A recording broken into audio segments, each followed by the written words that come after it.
I'm really happy to have Maya and MacKenzie with us today to talk about some of the stories they've worked on recently and in the recent past, things that affect San Diego, things that are extremely important for San Diego. I would like if we could start perhaps Maya and MacKenzie, if you could each just say a word or two about how you got into journalism and kind of what you're up to right now. What are you doing now? But how did you come to be journalists? Seems like we were talking earlier, it seems like a bold choice in today's day and age. Um, yeah, I mean, as I was saying earlier, I think I made a decision to become a journalist probably about 12 or 13 years ago, and it seemed a little less bold then because we weren't seeing some of the attacks by police on journalists and things that we're seeing, that we've been seeing in the past couple of years in the US. At least, certainly it's always been a dangerous field in other countries. But I got into journalism in college. I was a history major, but ended up following a friend to try out for my school paper and really loved it, and have sort of been on this track ever since. MacKenzie? Yeah, I was lucky in that I just kind of knew I wanted to be a journalist since I was a kid. My grandma was a radio reporter, and so I sort of knew that that was a thing you could do with writing. And so Yeah. it's always appealed to me and stuck with it. Yeah, yeah. And speaking, the sort of the model of journalism has changed and a lot, and but beyond that, it seems to me that the threat is both of you have recently reported from Mexico. Mexico really does not have a very good reputation when it comes to protecting journalists, and I'm just wondering if you felt how how did you perceive the danger and the situation of doing stories based in Mexico? Well, Mackenzie's been reporting there more recently than I have, but I would say that it's very different being a foreign reporter in Mexico than being a Mexican journalist in Mexico. I think that we innately have some more protections and privilege because we do not live in Mexico, and we are US citizens. So, I mean, I've certainly been in some places, especially when I've been reporting on people who've been deported, where I've been in dicier neighborhoods or things like that. But I don't think we've sort of dealt with the same danger, particularly from like the government or things like that, that local journalists feel.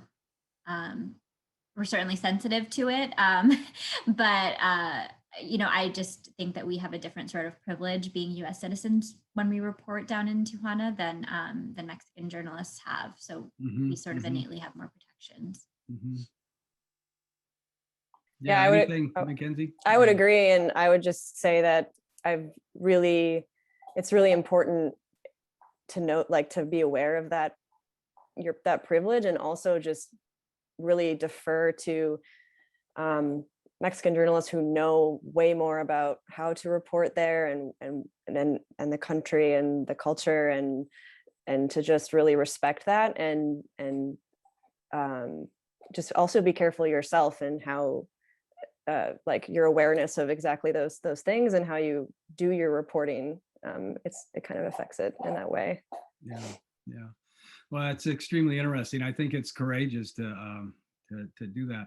And Voice of San Diego, where both of you work, is really focused on the local region and is on San Diego.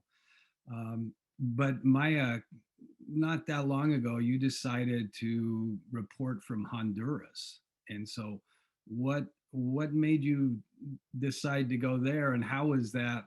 Did you have to sell that to your editor, to Scott? I mean, was that a tough sell? to... Well, it wasn't a tough sell. I think that, Voice is pretty new when you compare it to like the Union Tribune, for example, when it comes to border reporting. It's something that we really only started dedicating resources to after Trump was elected. Although we occasionally did some cross-border stuff or would do some reporting there. The first time we really dedicated a reporter to covering immigration and border issues was after Trump was elected. And I think there was always this recognition, and I think this is part of the reason why we sort of didn't put resources into it before, that it was a beat that was different than some of the other things that we cover, because a lot of the decision makers and a lot of the forces that sort of govern those forces of immigration and how the borders run were not based locally. You know, a lot of the decisions were made in Washington, D.C. Yeah. A lot of the people who were most impacted were maybe coming to San Diego, sometimes not for good, sometimes just temporarily. But, you know, there was sort of this understanding that we were impacted as a region by all of these forces and places and decision makers that were not here. And there was always a sort of recognition that in starting to cover those things, we would have to cover decision makers and cover people who were not in San Diego. Mhm. So, you know, the decision to go to Honduras really, I went back in the summer of 2019. And I'm sure you guys all remember back in 2018 and the beginning of 2019 was when these large caravans or exoduses from Central America were coming through Tijuana to get to the border. And then we've been seeing caravans like this at a much smaller scale for a very long time. You know, it's been of historical significance, a way that people were migrating, but they traditionally did not go through Tijuana very often because it's a longer route. And then they also were just a lot smaller. And with what was happening in Central America, with some of the safety issues that migrants have been facing for such a long time going through Mexico, and you know, with the Trump administration sort of really vocally you know, speaking out against immigrants from Central America in some ways, and put on all these policies to defer them from coming or try and convince them to not come and force them to not come. These caravans became larger so that people could be safer, and also to sort of, you know, allow them to make political statements in a way for these asylum seekers that they wanted to be able to seek this protection. So, you know, these caravans were coming and they were coming to Tijuana. And also, I don't know if you guys remember this, but in the fall of 2018, the federal government basically said, we're going to stop taking care of families that cross the border and helping them get to wherever they're trying to get to, because a lot of these families had families or friends in the US that they were going to.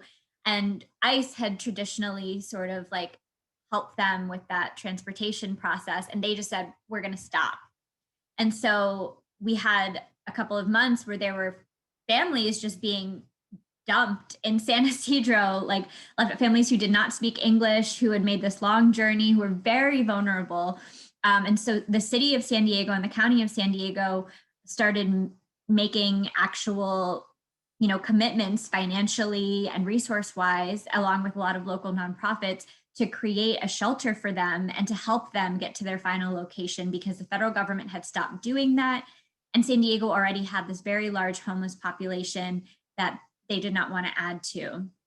And so it was this moment where we had all of these people, primarily from Honduras, coming to our border, and where we were actually dedicating a lot of local resources to taking care of them. And so we felt it was really important to sort of go to the source and understand, you know, why are these people coming? What do they need? You know, where are they going to go when they come here? And to explain that to our audience, because people were making decisions, you know, their taxpayer dollars were going to taking care of them, a lot of their philanthropic dollars, a lot of their time, like a lot of people from San Diego were crossing into Tijuana to help with some of the camps and shelters that had sort of popped up with all these people who are waiting there, and explain to them, you know, what is going on and get that perspective.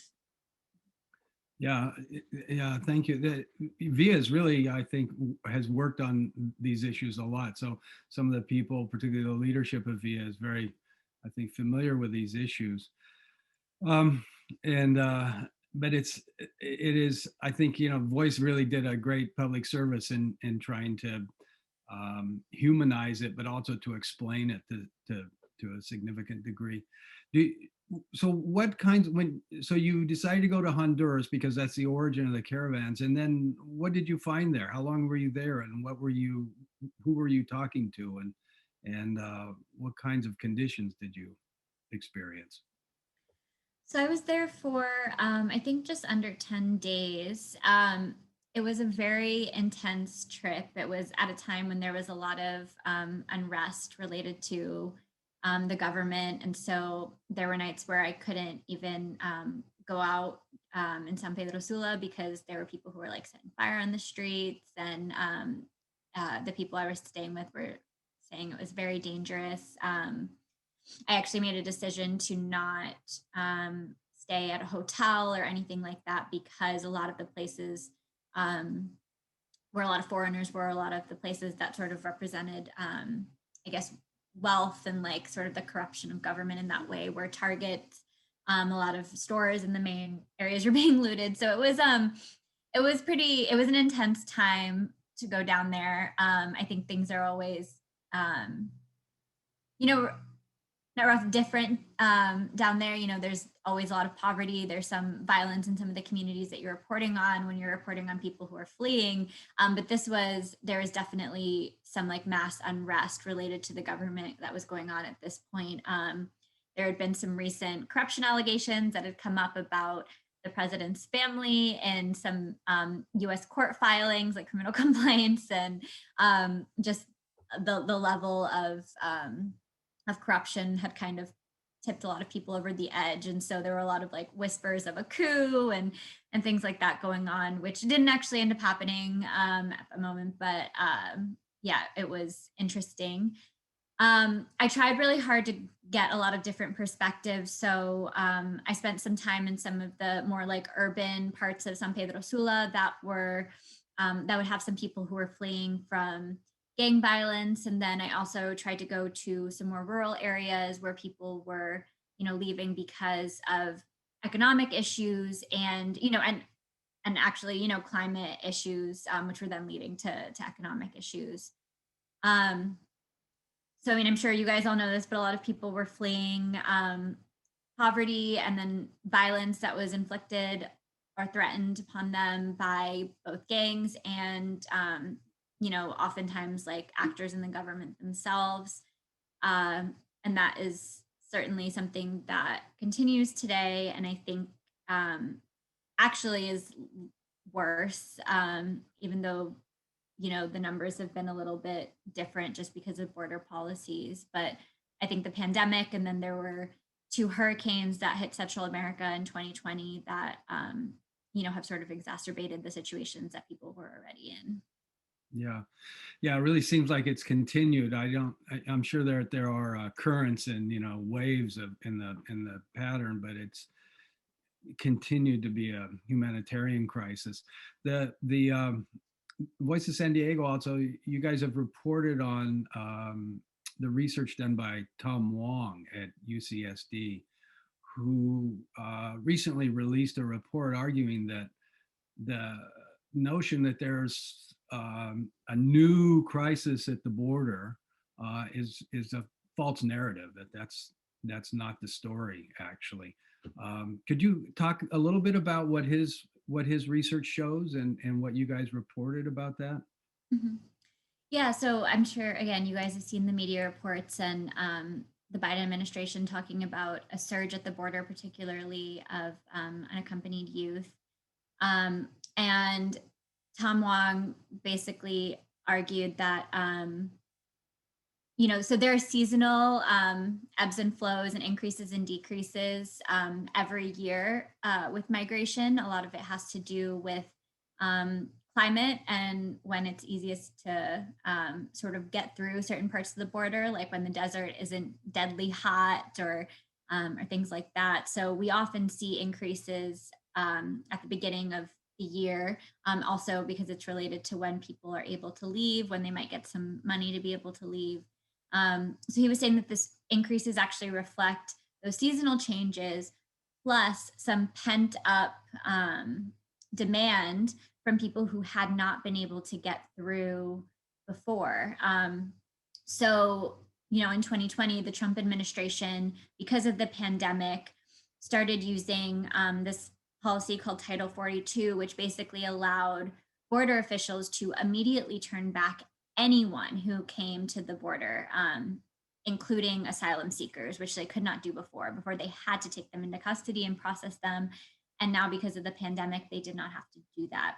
And so there were a lot of people who were waiting in Tijuana, or who had maybe gone back to Central America temporarily, because they just could not get into the US.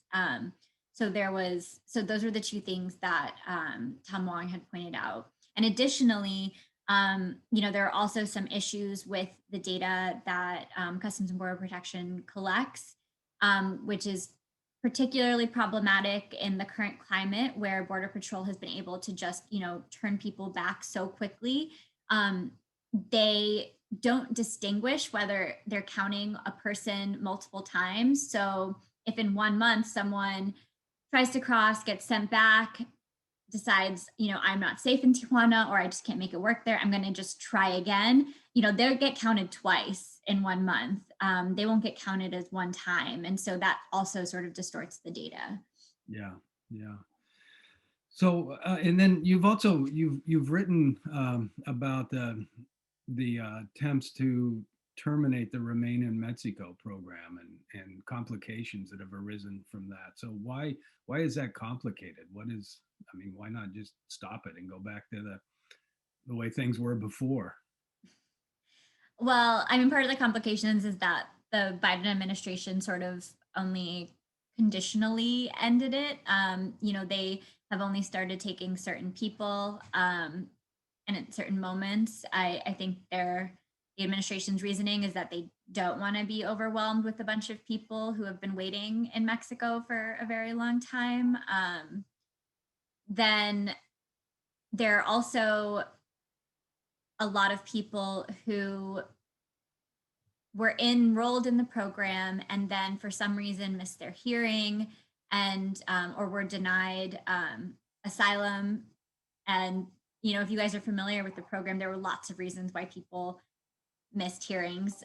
You basically had to show up at the port of entry at a certain time to be able to get there. A lot of migrants were living, wherever they could afford. And so getting transportation there was really difficult. It was really a burdensome process to be able to go to your hearings and sort of make it through this program, especially if you didn't have any support from, an institutional nonprofit or anything like that. So those people who were maybe unfairly rejected under the programs because it was so onerous are not, able to be considered right now for entry.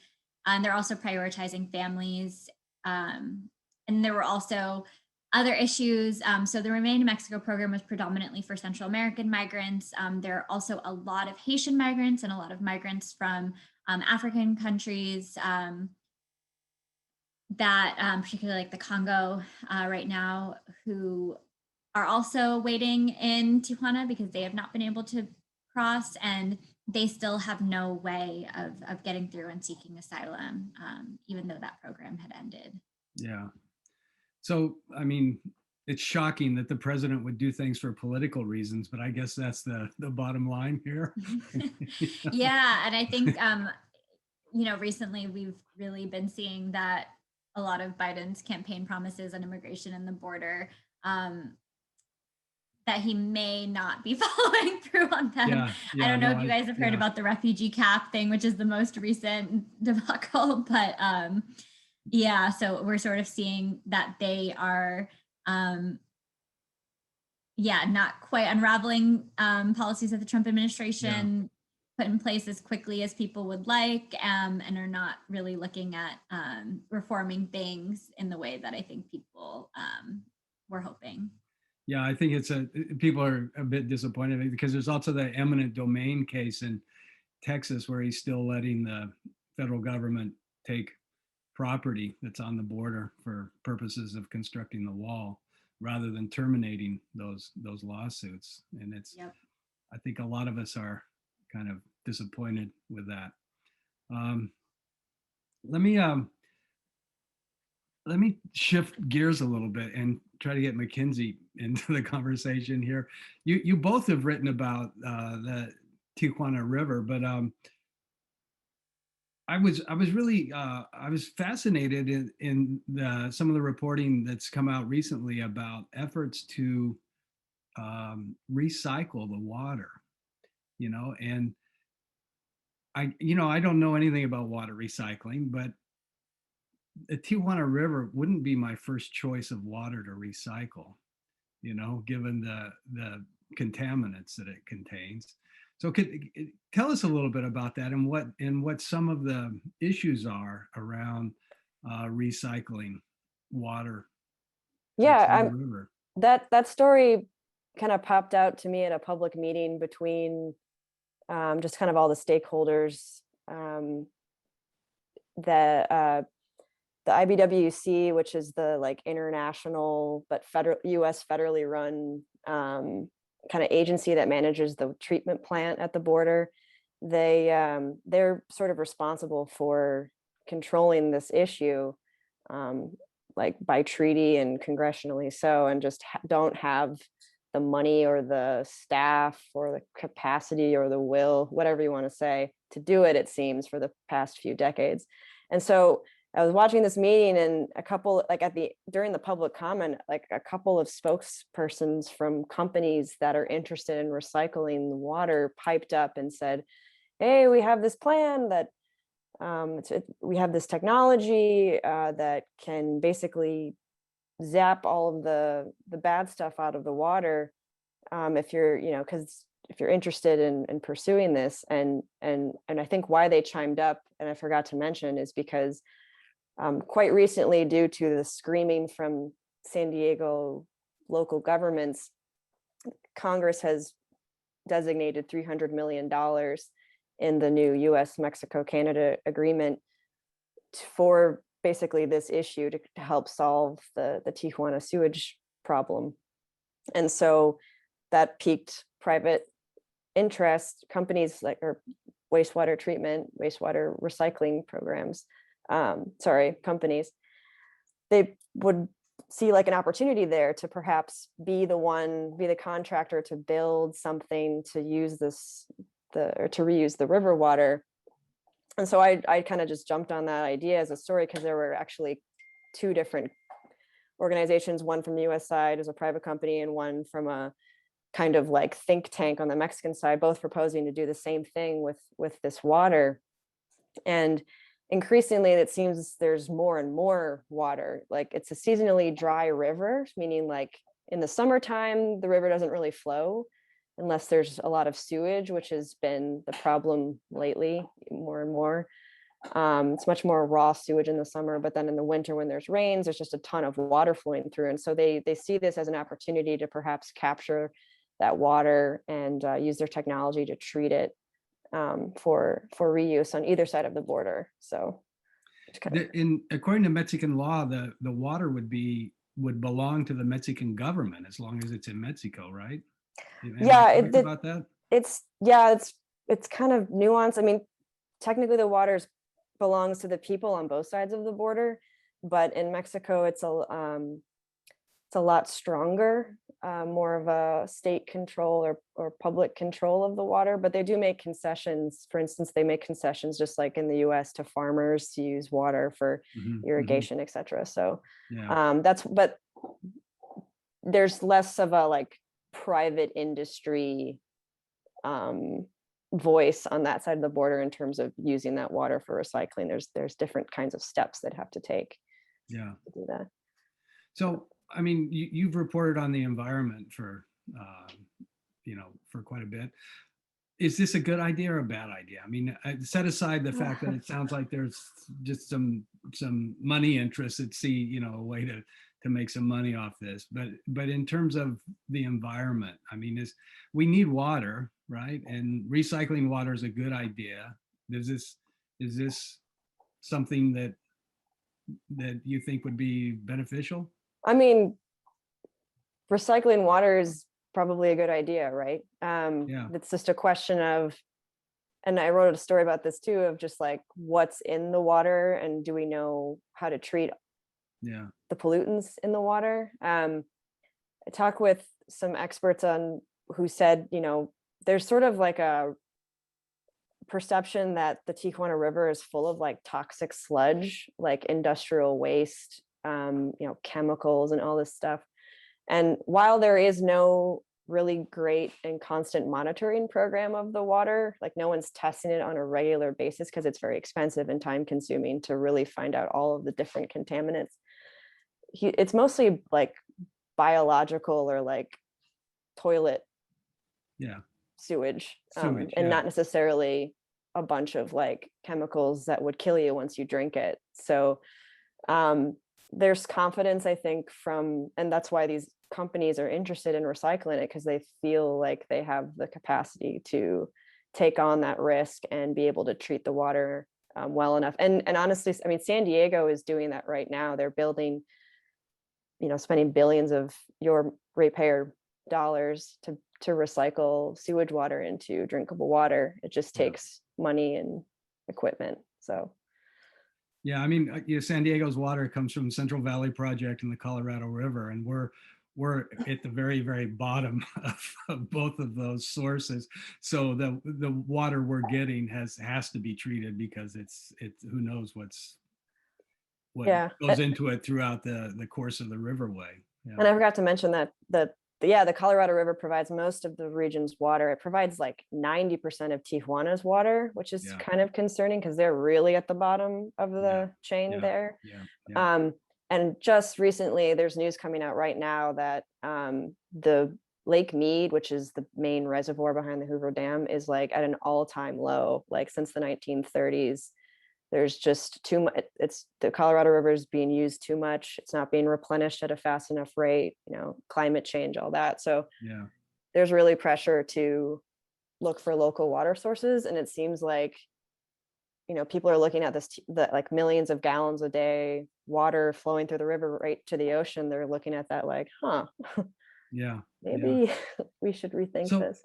Isn't there, I mean, I'd never really thought about it till I read your articles, that you need to know what's in the water in order to clean it up properly. There's not just a way to do a sort of, I don't know, generic cleaning and then test the water, but there could be subtle things that you're missing. Is that the idea? I mean, I'm not a wastewater expert for sure. Like, you'll get different opinions depending on who you talk to. The companies seem pretty confident that they can treat the water well enough to make it reusable for maybe even, like, there's different levels of treatment, right? You could treat it just for irrigation, for farmland, which you don't need to take out all the bad stuff. But I mean, I'm still not totally convinced that, we don't know all the sources. We don't know what's spilling into the sewer and the wastewater system on the Mexican side of the border. Nobody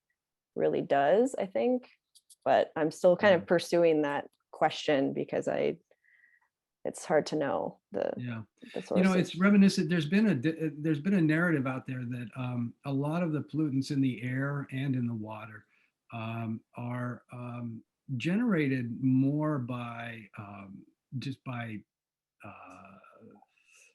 normal human activity, just by the growth in population and housing without adequate sewage construction, but also by some of the more toxic stuff are smaller businesses, not the maquilas so much, not the international businesses, which the way this narrative goes, I don't know if it's true or not, but the narrative is that they have international reputations to protect, so they're a little bit more careful about what they do. But it's things like metal plating companies. So you can go to Tijuana and get your bumpers chromed, get them re-chromed or something like that. And that those kind of smaller scale businesses are actually a source of where a lot of the pollutants that we see come from, as opposed to the big manufacturing firms that are there. As I said, I don't know if that's a true narrative or not, in the sense that I think that they'd like it to be a true narrative. Yeah, well, clearly, and it's not exactly a reason to suddenly have confidence. Yeah, I don't think we know. I mean, multinational corporations, but but that they are more closely monitored than the small and medium-sized businesses, which have basically no monitoring on them. Yeah. And I know in the case of metal plating and furniture manufacturing, there's been a movement from LA, et cetera, to escape the environmental controls in California. So I'm not sure. I mean, it's really easy to point fingers on the other side of the border, sitting on this side. But I think it's also really important to remember the history of how Tijuana exploded in size and population as it did. I mean, it's much to ado about NAFTA, the U.S. You know, its interest in having the companies building on that side of the border, right, with less restrictions and just kind of skirting things that they'd otherwise have to adhere to on the U.S. side. And so I think that there's a lot of responsibility there on the U.S. side of the border for this issue as well. So. I was just going to chime in on this because I think you're all right on the right track as I understand it, which is the fundamental problem is infrastructure within the colonias of Tijuana.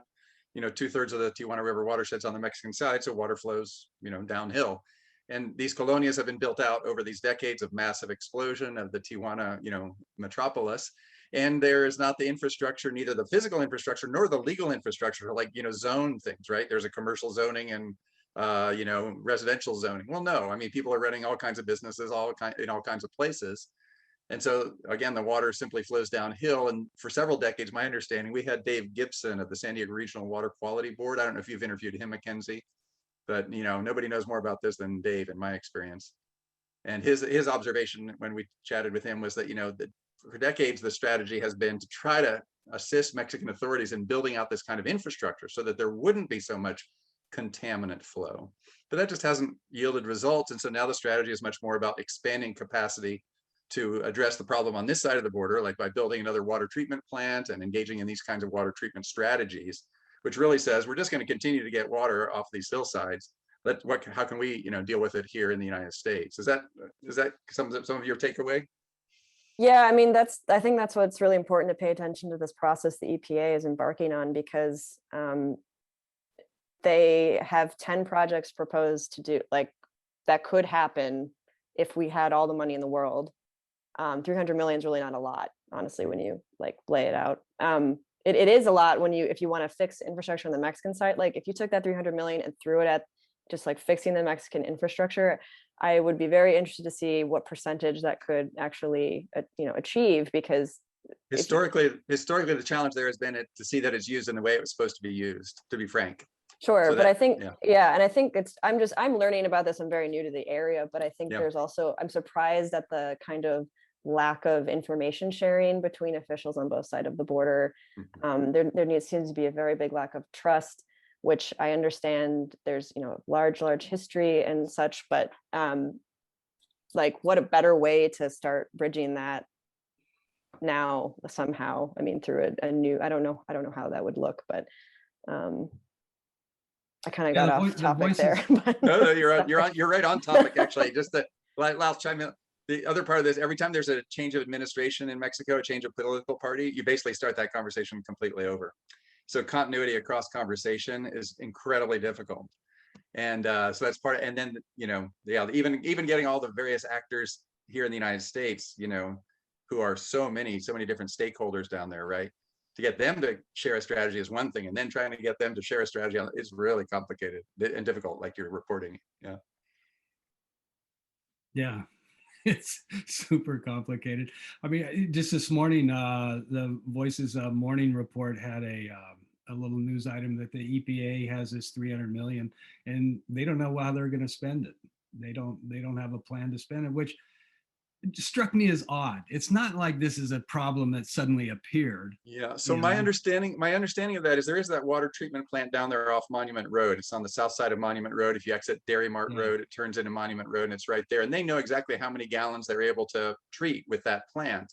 So the simplest strategy is simply you duplicate that process, right? At least very concretely, add another plant, contract with one of these treatment providers, and then you're at least able to know how much bang for buck you're going to get with one investment, right?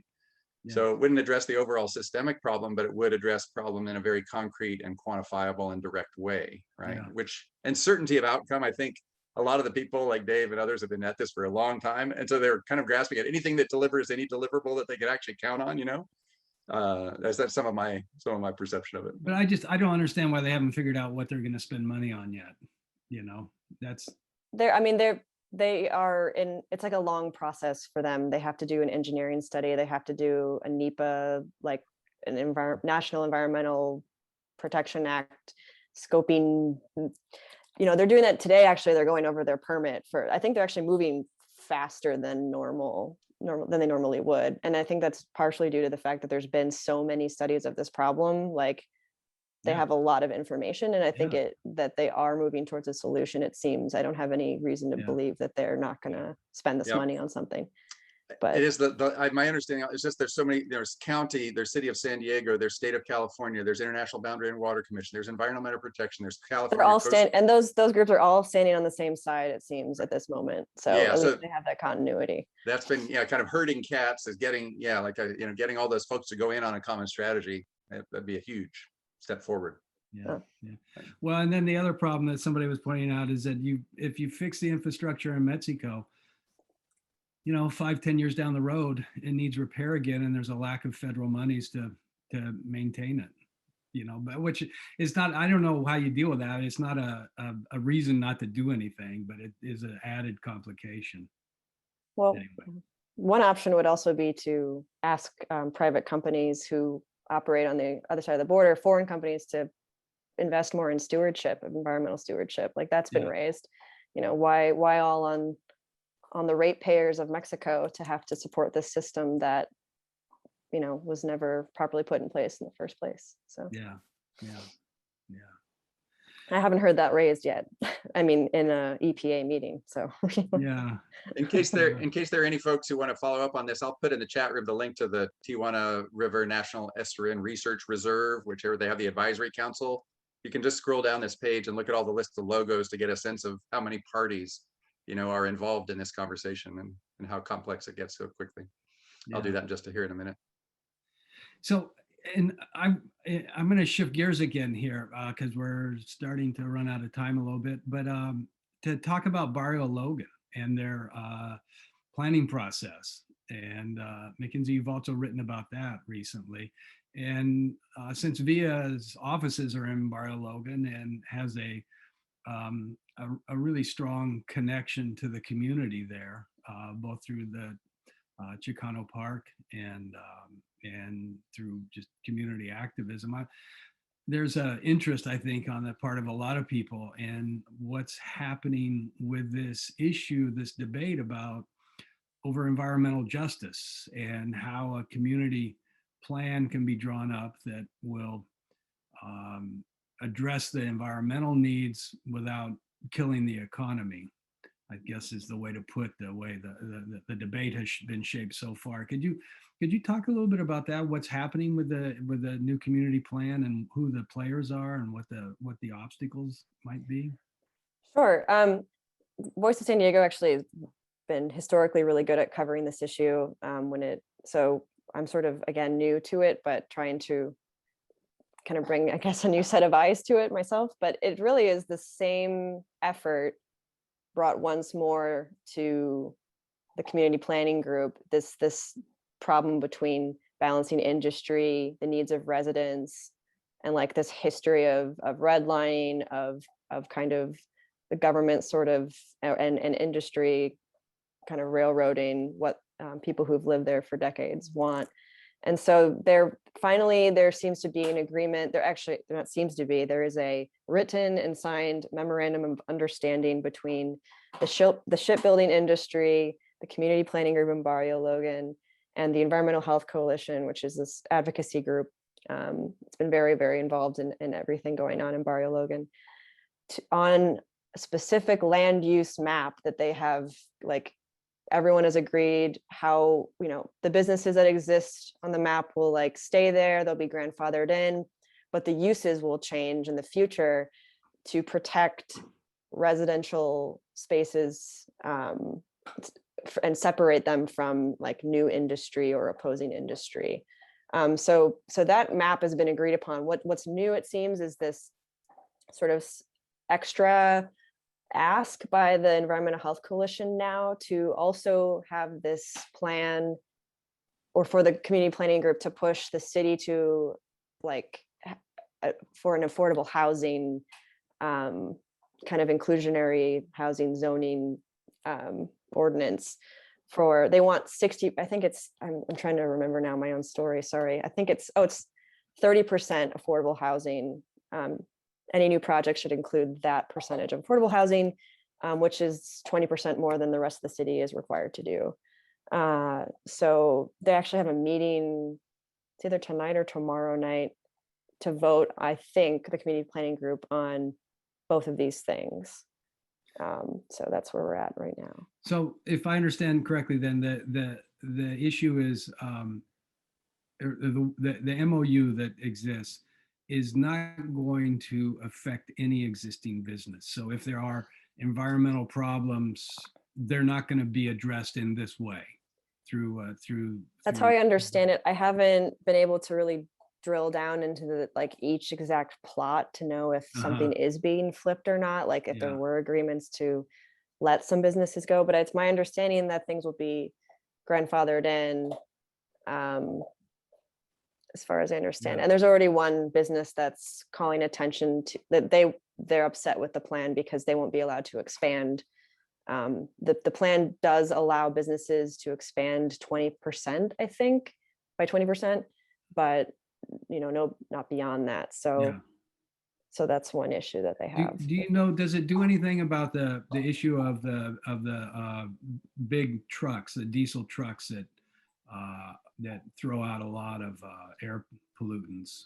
I'm not sure if there's a transportation element. I'm sorry, I can't answer these detailed questions, but these are all good ones for me to ask in the future. I'm not sure if it makes changes to the route of trucks, but I know that the Port of San Diego, the other authority that handles all of the tenants at the port, the different businesses, they are working on a clean air strategy for the marine area, and some discussion of like creating a truck route that would be sort of an expanded, I think, Harbor Drive or something, where they're essentially trying to encourage truck drivers to just want to use an easier route to get to the interstates that don't go straight through the residential areas, and just change their behavior by sort of making better infrastructure for them, is my understanding. So there are some things happening. I'm not sure if it's related to the community plan or not, but it seems like the port's kind of addressing the truck issue right now. So what's the timeline on all this? So they're meeting now. I mean, is there, and then if they reach agreement on this MOU, does it then go to the city council for? Well, first it has to make some stops at the planning, I think it has to go to the larger community planning group, like the citywide one, and then it would go to the planning commission at City Hall, and then it would go, I believe, then to city council. So it has a lot of steps along the way, and at each step there could be who knows what kind of obstacles there. So is the Coastal Commission involved in this? The California Coastal apparently Commission? They are involved. I didn't dig into exactly how they're affected, but apparently there's even a Coastal Commission step, which would be another probably long process, I imagine. But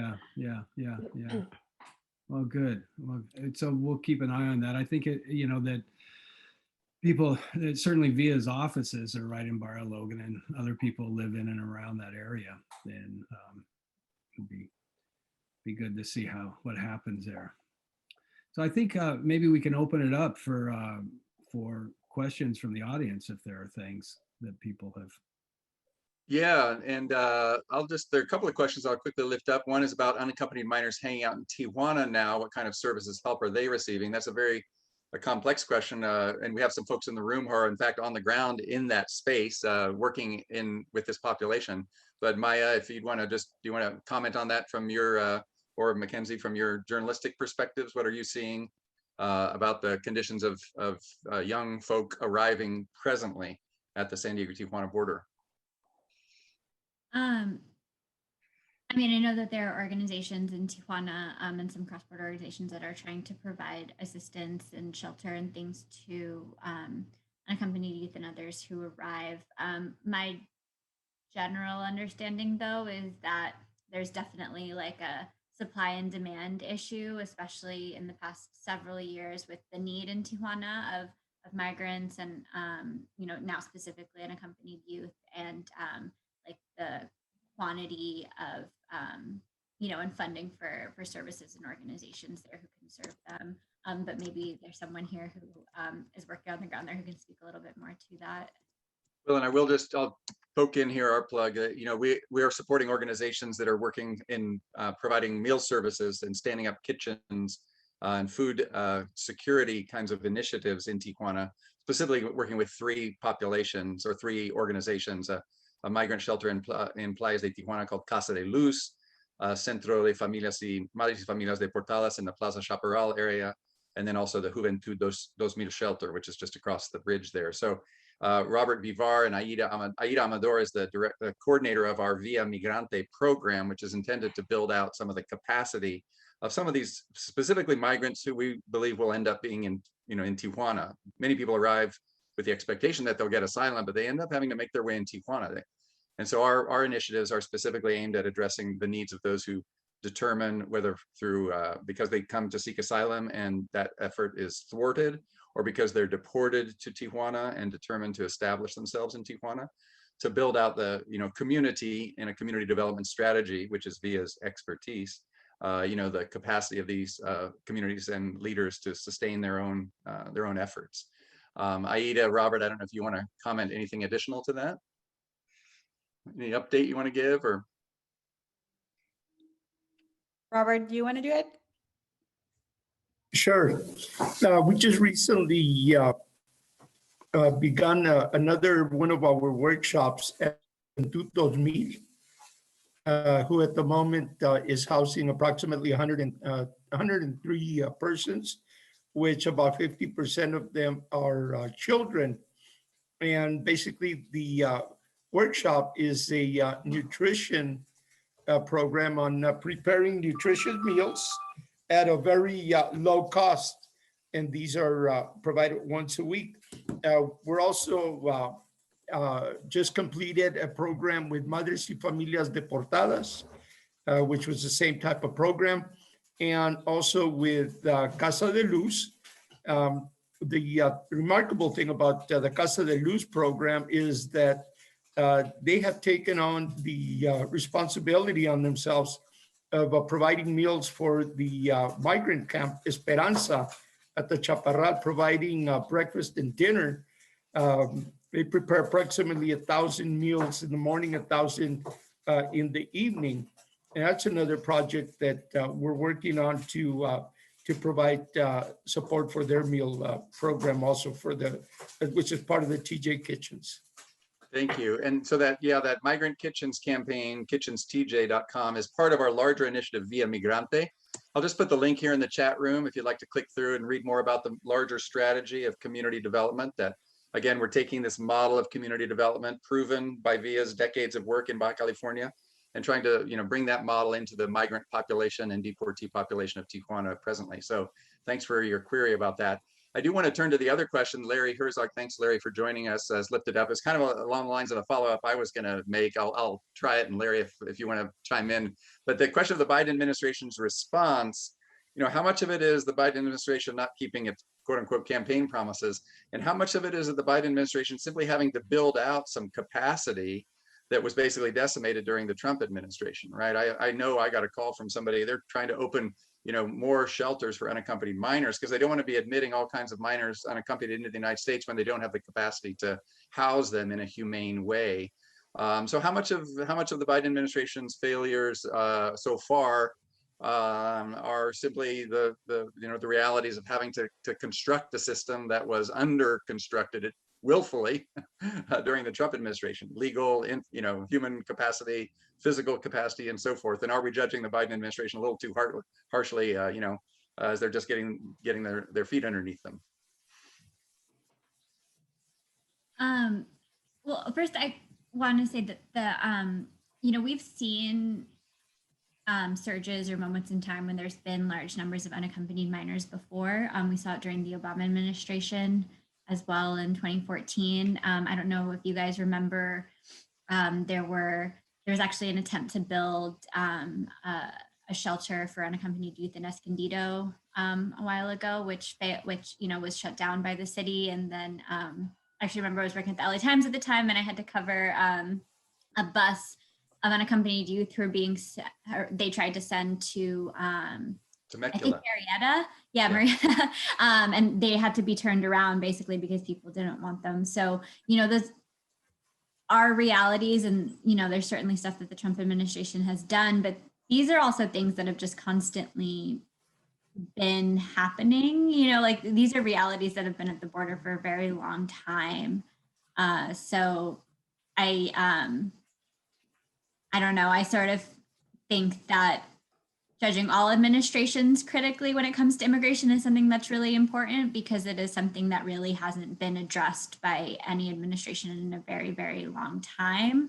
And certainly, yes, we can always wait and see, but I do think it's a good idea to just keep a constant, close, critical eye on them, especially because it's constantly a point of campaigns. There's constant promises for immigration reform. I mean, even Obama made those promises and didn't really deliver on a lot of things. So, I'm always more skeptical, I think, than hopeful for any federal administration when it comes to immigration issues. But yeah, no, we've seen that starting with the Bill Clinton administration, right? And that kind of politics plays very well in a lot of congressional seats around the country, and not just for Republican candidates, but often for Democratic candidates. So it's definitely a bipartisan. Our failures in border policy have been consistently bipartisan across all these decades, right? Yeah. Well, I hope I grasped the essence of that. Larry, did you want to chime in? Anything else on that? Yeah, this is not anything that we don't already know, but it seems to me that we also forget that President Biden entered at a time of a once in a century pandemic that the world hadn't seen in a very, very long time. He inherited an absolute mess from the previous administration, and most of his focus and his administration's focus has been on that one big issue. And to his credit, I think they've done an amazing job. So for me, I just feel like the media needs to just, maybe take a step back. I mean, Maya, you made the point that the surge was tremendously overestimated. Jim mentioned the study by the UCSD immigration scholars. So the whole idea that there was this surge, that the Biden administration somehow missed that, to me that's a story that was wrong to report in the first place. And I think the media did self-correct on that one. And now on the refugee thing, yeah, I think he did trip. He made a temporary mistake there, and I think he caught it, and they'll probably address that as well. But to turn the border crisis into a failure of the Biden administration, to me, would be a real mistake and not the proper way to characterize from a journalistic point of view. And I'm not saying that you guys are doing that, but I'm just raising that as, the narrative that Jim was talking about, narratives. And, there are these narratives that float around. And I think it's important for us. I also write at times for the media, I've even written for Voice. I think it's important for us to, to make sure that we, jump into that stream and sail along in the right direction. And it would be a shame to me for Biden to be, attacked for getting a rocky start. It's true that they have, but this is the border, as you guys report, it's a complicated place. And then they need to jump on this, but they're still trying to fix this huge, massive crisis that, is still not over, the pandemic. yeah, and I haven't seen any beat immigration reporters who are like usually the immigration report, like news that I follow. I haven't seen them actually, say that the Biden administration has failed. But I do think that, when a president comes in to office on really big campaign promises for immigration, then they should, I think that it is our job to sort of then watch what they do critically and compare it to what they said they were going to do.